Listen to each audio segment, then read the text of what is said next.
I appreciate you sharing such personal experiences, building families, having been built from Israeli families.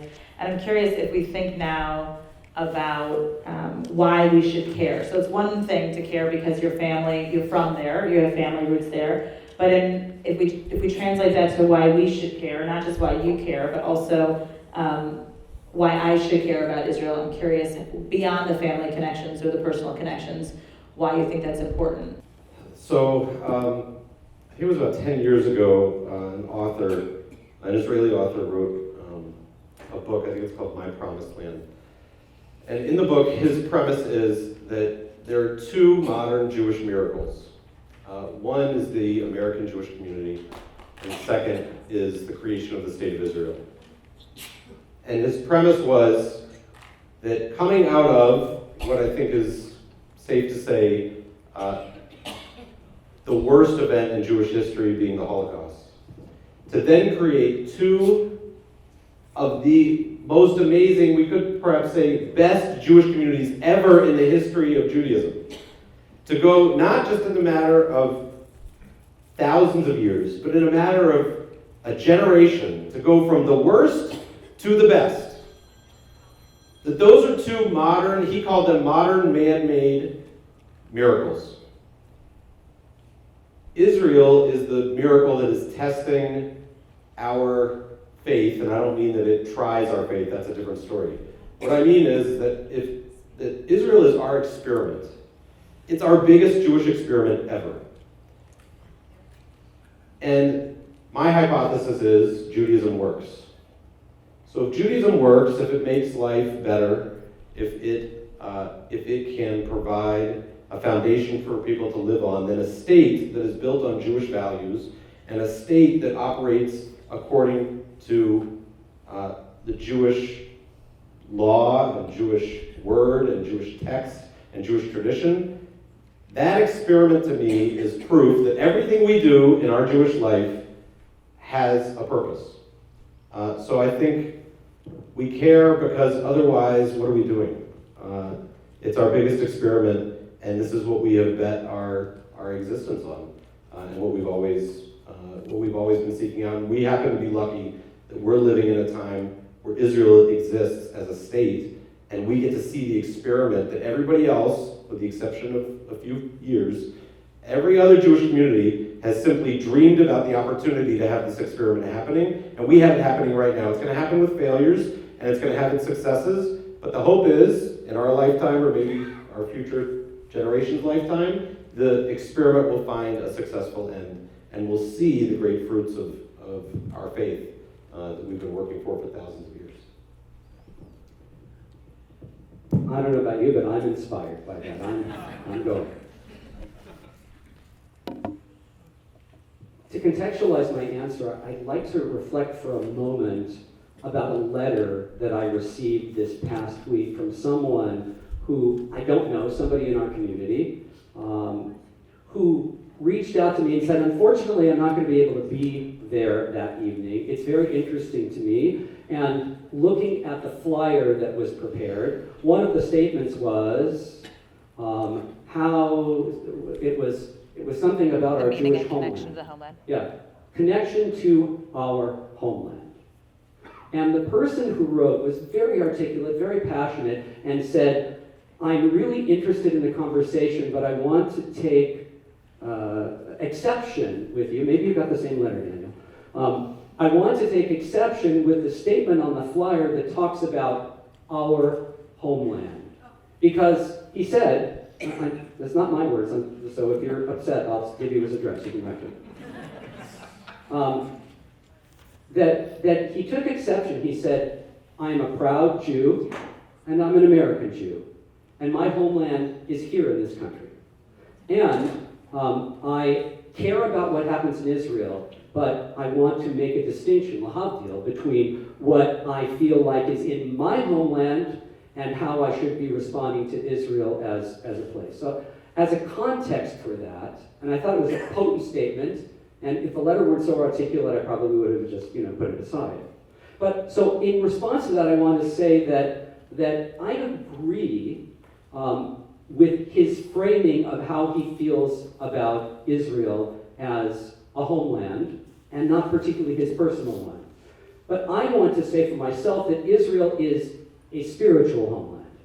And that is my main thrust. Yes, I love being in Israel. Yes, all of the experience that you talk about on Shabbat and being with family and having experiences you can't have anywhere else, that is potent and powerful. But I look at as a spiritual leader here in the United States that we have a physical homeland and we have a spiritual homeland. And I look at Israel as that spiritual homeland, but also, very importantly, a potential physical homeland. I think that this is a very important aspect of the existence of the state of Israel. So I have 7 quick points. Number 1,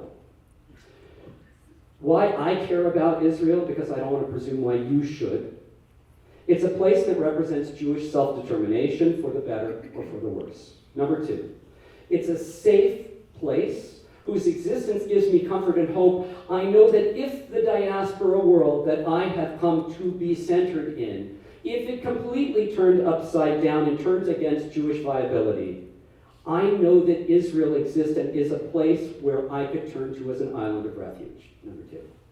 Number 3, Israel is the historic homeland of our people, a place where our biblical patriarchs and matriarchs discovered their faith and affirmed their covenantal relationship with God.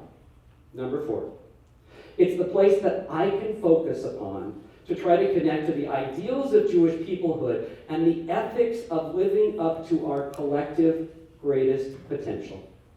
Number 5, it's a place that is mentioned in our traditional liturgy. After all, we daven, right? We have liturgy. It's mentioned in our liturgy as a focal point 3 times a day, every day.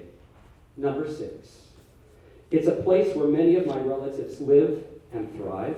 It's a place that normalizes Jewish language, as Rabbi Brown has said. Jewish language, Jewish time, Jewish practice, even in its diversity and even in its disagreements.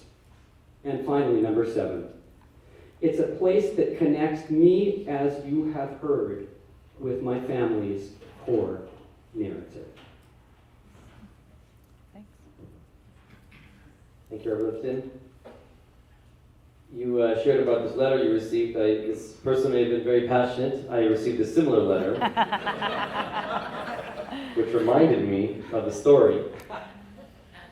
During the Yom Kippur War, this was, Israel was under really horrific attacks, and due to miraculous blessings, there was a tremendous support from the United States in terms of military. I think it was the largest lifting of arms since World War II, if I'm not mistaken, that was sent to Israel.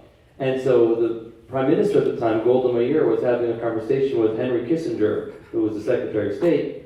And Kissinger, he was Jewish, as you may know, and Golda wanted to make sure that he feels a responsibility to assist his people. And so Kissinger makes sure to tell Golda very clearly, she says, Madam Prime Minister, I want you to know that first, I am an American. Secondly, I am Secretary of State. And thirdly, I am a Jew. And Golda Meir very brilliantly responds, Mr. Kissinger, thank you so much. As you know, in Hebrew, in Israel, we read from right to left.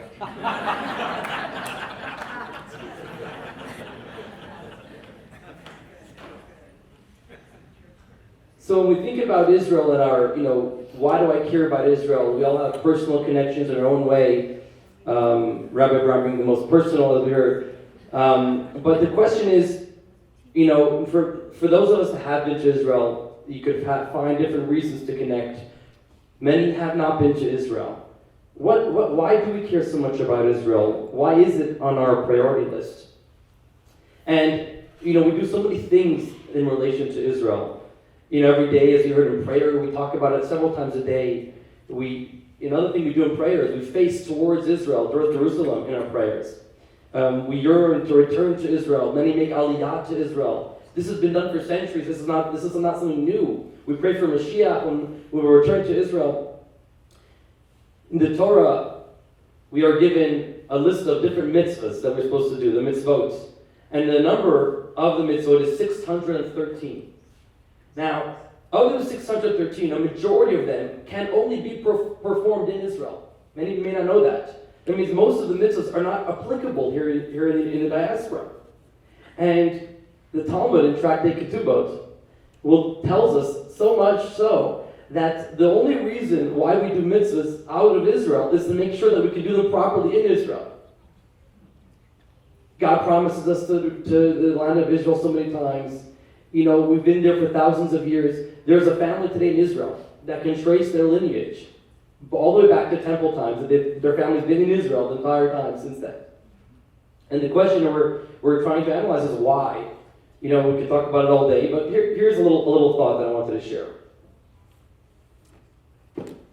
You know, as the Jewish nation, many call us or have called us the people of the book.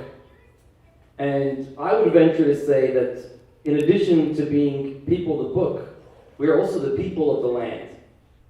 Well, why so? Well, when God created the world, what was the reason for the creation of the world and putting human beings in the world? Right? We all know, Tikkun Olam. God created a world that was not perfect for us to be a partner in creation and make that world perfect.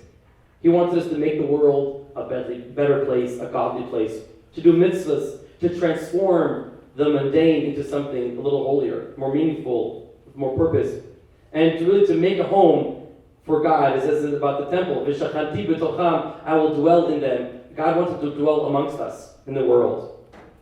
And God chose the Jewish nation to be role models for that, to be a light to the nations, to role model what it means to live a meaningful life, a moral life, a kind life, a just life. And so because it's about transforming this physical world, God also dedicated a piece of land. A land which we call it flowing with milk and honey, but it relies on rain. It's unpredictable. It's God's blessing that we have to rely on, but it's a piece of land that reminds us of what our mission is. He wants us to create a divinely perfect society within the mundane. And the epicenter was Jerusalem, the temple, where the menorah shined, and the windows of Jerusalem. If you know, the windows of the temple were very interesting. Instead of being back in the day, I guess this is supposedly how the windows were made, where the inside of the home had the opening larger than the outside. That way the light shines in the room. The temple windows were the opposite. The inside of the temple was small, and the outside was big, because it represented shining the light onto the world. And I think this is the mission of us as a Jewish nation, to create in this world a home of God, and to do mitzvahs, to bring kindness, to bring godliness in everything we do. And so this really is what Israel, Eretz Israel, the land of Israel, represents. And this is something we can connect with wherever we are. We don't have to be in Israel to do it. We could do it here in the diaspora. You know, the Lubavitcher Rabbi famously said, he would say this all the time in Yiddish, if you know Yiddish, Mach da Eretz Israel. Make here Eretz Israel. Wherever you find yourself, create that space which is transformed into something holier, to doing the mitzvahs, doing something more. So really, Israel is a part and parcel of our identity. And, you know, we don't travel to Israel. We return to Israel. This is something who we are. Israel's not this far-off place with a far-off reality. It's something we can create here in Akron as well, by the mitzvah we do, by the society we create. And so Israel is our home. Thank you.